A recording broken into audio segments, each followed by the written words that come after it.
Are poinsettias poisonous? What science says about common holiday lore. Chicago, are poinsettias really poisonous? Are snowflakes really pure as the driven snow? Does feasting really put on the pounds? Sure as sugar plums, myths and misconceptions pop up every holiday season. Here's what science says about some of them. Flower power. Those showy holiday plants with red and green foliage are not nearly as harmful as a persistent myth says. Mild rashes from touching the plants or nausea from chewing or eating the leaves may occur, but they aren't deadly for humans or their pets. Poinsettias belong to the same botanical family as rubber plants that produce latex, so some skin rashes occur in people allergic to latex.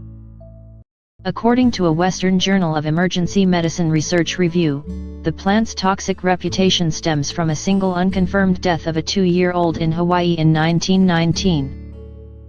Rachel Vreeman, an Indiana University pediatrician who has researched holiday myths, cited a study on more than 20,000 Poison Control Center reports involving contact with poinsettias. In none of those cases were there deaths or serious injury. In fact, more than 95% of them required zero medical care, she said.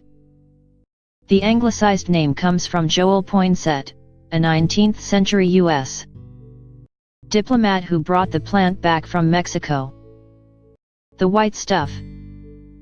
To form snowflakes, moisture high in the atmosphere is frozen by clinging to particles that may include dust specks or soot.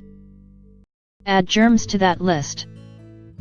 University of Florida microbiologist Brent Christner has found that bacteria commonly found on plants are surprisingly abundant ice nucleators present in snow from populated areas, barren mountain peaks and even Antarctica. So is catching snowflakes on your tongue a bad idea? There's a yuck factor, Christner said. It's better than yellow snow. He said the number of bacteria in snow would probably be about 100-fold less than in the same amount of bottled water. There are a lot more things to be worried about in making you sick than ingesting snowflakes, he said. Moody blues. The same things that can make holidays merry, great expectations and family time, can also be stressful. Are a real thing for many people grieving loss or absence of a loved one, and wintertime can trigger true but transient depression in some people, a condition sometimes called. It's linked with lack of sunlight in winter, and some scientists think affected people overproduce the sleep-regulating hormone melatonin. Research suggests it affects about 6% of the U.S. population, and rates are higher in Scandinavia. But contrary to popular belief, suicides peak in springtime, not winter. No one has figured out why.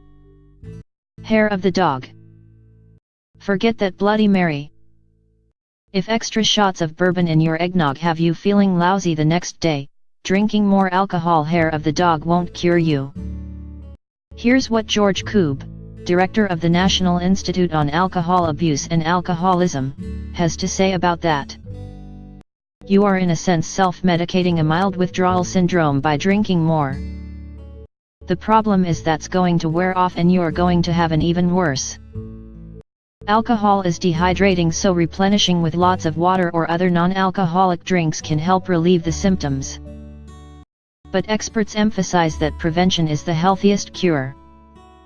Says Koob, it all boils down to, don't drink too much. So what about that saying, hair of the dog? According to an old folk remedy, a dog bite could be cured by putting the animal's hair in the wound. Don't eat it. Bakers beware, sampling holiday. And recent research says it's not just because dough often contains raw eggs, which may harbor salmonella bacteria. Flour is another culprit. A study published last month in the New England Journal of Medicine details a 2016 E. coli outbreak that hit dozens of people in 24 states that was linked with flour. Some patients had eaten or handled raw dough made with flour contaminated with that bacteria. Authorities recalled 10 million pounds of flour, some of which had been sold to restaurants that allow children to play with raw dough while waiting for their meals. Baking generally kills any bacteria. A headline on a Food and Drug Administration consumer update sums up the agency's advice: raw dough's a raw deal.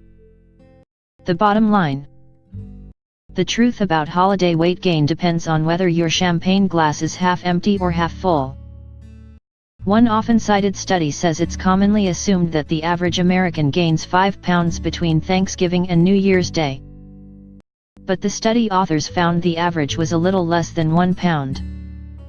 Other studies have found it's closer to 2 pounds, still barely enough to make your pants feel tight.